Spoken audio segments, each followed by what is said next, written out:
दोस्तों, latest GDP data के according India दुनिया की सबसे तेज ग्रो करने वाली इकोनॉमी बन चुकी है। इंडिया का जीडीपी आज $3.6 ट्रिलियन पर पहुंच चुका है और प्रेडिक्शन कहते हैं कि 2030 तक ये बढ़कर $7 ट्रिलियन हो जाएगा।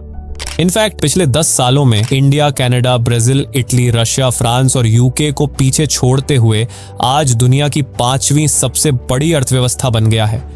कुछ एस्टिमेट्स तो ये भी कहते हैं कि 2027 तक इंडिया, जर्मनी और जापान को भी पीछे छोड़कर दुनिया की तीसरी सबसे बड़ी अर्थव्यवस्था बन जाएगा।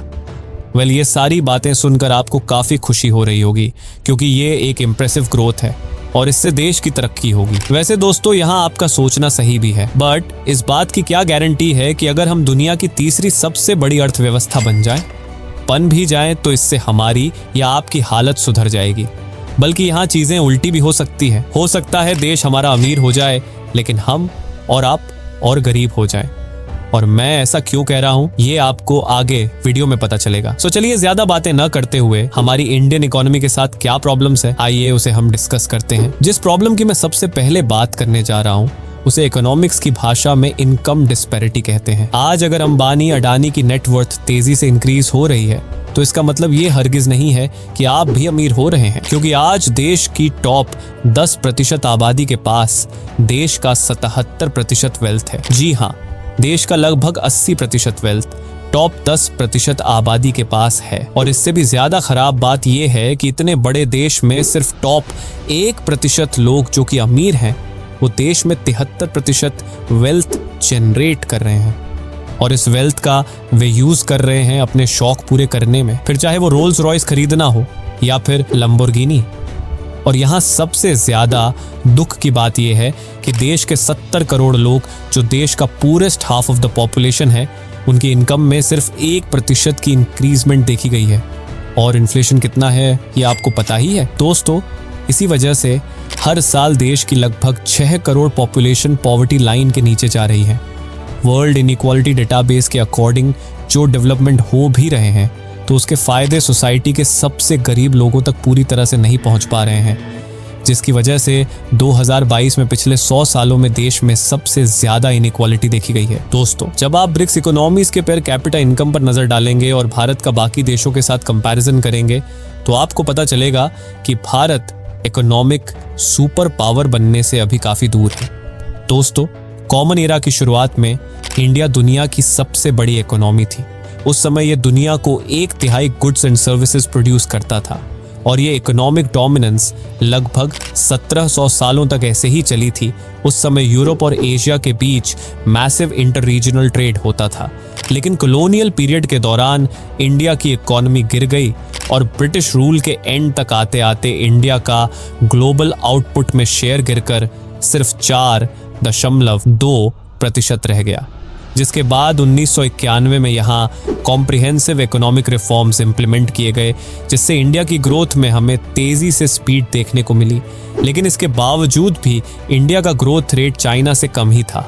वर्ल्ड बैंक के फिगर्स के मुताबिक जहाँ 1980 में इंडिया का जीडीपी चाइना का 64% था, वहीं 2001 तक ये 28% तक गिर गया और 2021 तक आते आते इंडिया की इकोनॉमी और पीछे चली गई और ये चाइना की इकोनॉमी के 17.7% के बराबर रह गई। अगर इंडिया ने पिछले 40 सालों में चाइना के पेस के साथ ग्रोथ की होती तो आज इंडिया का जीडीपी $3.6 ट्रिलियन के बजाय $10 ट्रिलियन होती।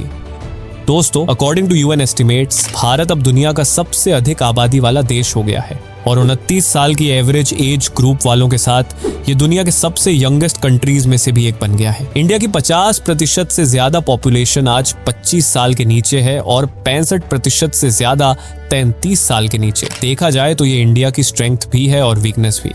वीकनेस इसलिए क्योंकि भारत में 50% यूथ पॉपुलेशन होने के बाद भी बड़ी संख्या में लोगों ने अपने लिए काम की तलाश करना बंद कर दिया है। जी हाँ, हमारे देश के यूथ अब सब कुछ छोड़ छाड़ कर घर पर बैठ गए हैं और ये उनकी खुशी नहीं बल्कि मजबूरी है। CMIE की रिपोर्ट के मुताबिक अपने लिए सही नौकरी न ढूंढ पाने की वजह से हताश होकर लाखों भारतीय और इनमें भी खास करके महिलाएं पूरी तरह से वर्कफोर्स से बाहर हो गई हैं।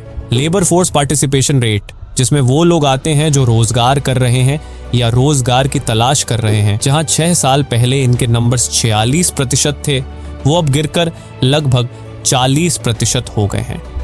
महिलाओं में ये आंकड़ा और भी खराब है। वर्ल्ड बैंक के एक रिपोर्ट के मुताबिक 2010 से 2020 के बीच वर्किंग महिलाओं की संख्या देश में 26% से घटकर 19% रह गई है, जिससे देश के जीडीपी में इनका योगदान केवल 17% रह गया है। जबकि चीन में महिलाएं अपने देश की इकोनॉमी में 40% का योगदान देती हैं। यहाँ आप में से बहुत से लोगों के मन में ये सवाल आ रहा होगा कि देश में काम महिलाएं करें या पुरुष, इससे जीडीपी पर क्या फर्क पड़ेगा? तो दोस्तों, फर्क पड़ता है और बहुत बड़ा फर्क पड़ता है। जस्ट इमेजिन, अगर किसी 5 सदस्यीय फैमिली में सिर्फ एक आदमी है और सिर्फ वही आदमी जॉब करता है, तो उसे अपने साथ साथ अपनी पत्नी और अपने 3 बच्चों का पेट भरना पड़ेगा, जिससे उस पर खर्चे का बोझ बढ़ेगा। लेकिन जब उसी फैमिली में उस आदमी के साथ साथ उसकी पत्नी भी जॉब करेगी, तब परिवार की इनकम भी बढ़ेगी और खर्चों का बोझ भी कम होगा, जिससे उस फैमिली का रहन सहन, लाइफस्टाइल सब कुछ पहले से बेहतर हो जाएगा। लेकिन यहाँ दुख की बात यह है कि देश में वर्कफोर्स में महिलाओं की संख्या बढ़ने की बजाय घटती जा रही है। हालांकि 2018 में आई IMF ने यह पॉइंट आउट किया था कि अगर हम विमेन की पार्टिसिपेशन को वर्कफोर्स में मेन के इक्वल ले आएं, तो इंडिया की जीडीपी 27% तक बूस्ट हो सकती है। लेकिन प्रॉब्लम यह है कि इंडिया में जॉब्स अपॉर्चुनिटीज की कमी है। इंडिया की सपोजिटली वर्ल्ड बीटिंग ग्रोथ देश के लोगों के लिए इनफ जॉब्स क्रिएट नहीं कर पा रही है। इसके अलावा एक बड़ी वजह इंडिया का पुअर एजुकेशन सिस्टम और जॉब ट्रेनिंग भी है। जहां आजादी के बाद भारत में सिटीजन्स की एजुकेशन पर खास ध्यान देते हुए एजुकेशन को भारतीयों का फंडामेंटल राइट्स डिक्लेयर किया गया, वहीं समय के साथ स्कूल्स और कॉलेजेस में स्किल बेस्ड एजुकेशन की कमी होती चली गई। और ये कहना गलत नहीं होगा कि आज हमारा education system practical based task से ज्यादा क्वालिटी, नॉलेज और रिटन एग्जामिनेशन पर ज्यादा फोकस्ड हो गया है। और इसी वजह से आज देश में लोकल डिग्रीज को एम्प्लॉयर्स के द्वारा बेकार समझा जा रहा है। दोस्तों, स्टैटिस्टिक्स बताते हैं कि आज के टाइम में देश में 25 से 34 की एज ग्रुप के सिर्फ 20% लोगों के पास ही हायर एजुकेशन है। और इसके पीछे की वजह है इंडिया अपने जीडीपी का सिर्फ 2.9% एजुकेशन पर खर्च करता है, जो कि ब्राजील और साउथ अफ्रीका जैसे देशों के कंपैरिजन में बहुत कम है।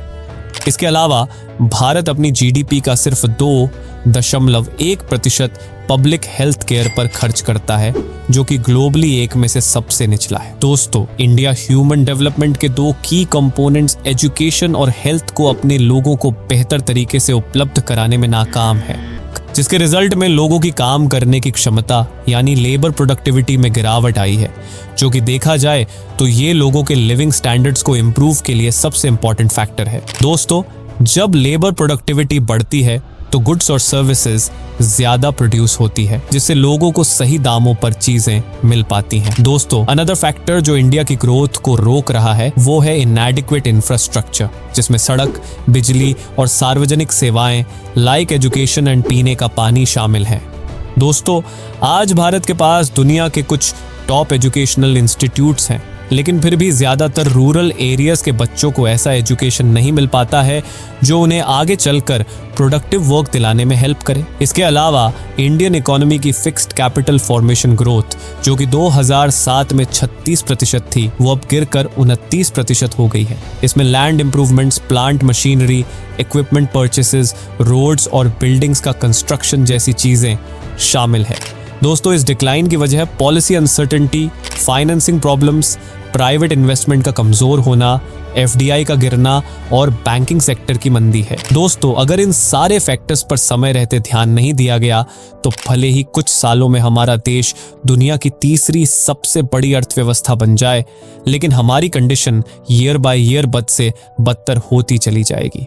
दोस्तों, आज के लिए फिलहाल इतना ही। वीडियो पसंद आई हो तो इसे लाइक, शेयर एंड हमारे चैनल राहुल राव को सब्सक्राइब करना ना भूलें। Thanks for watching.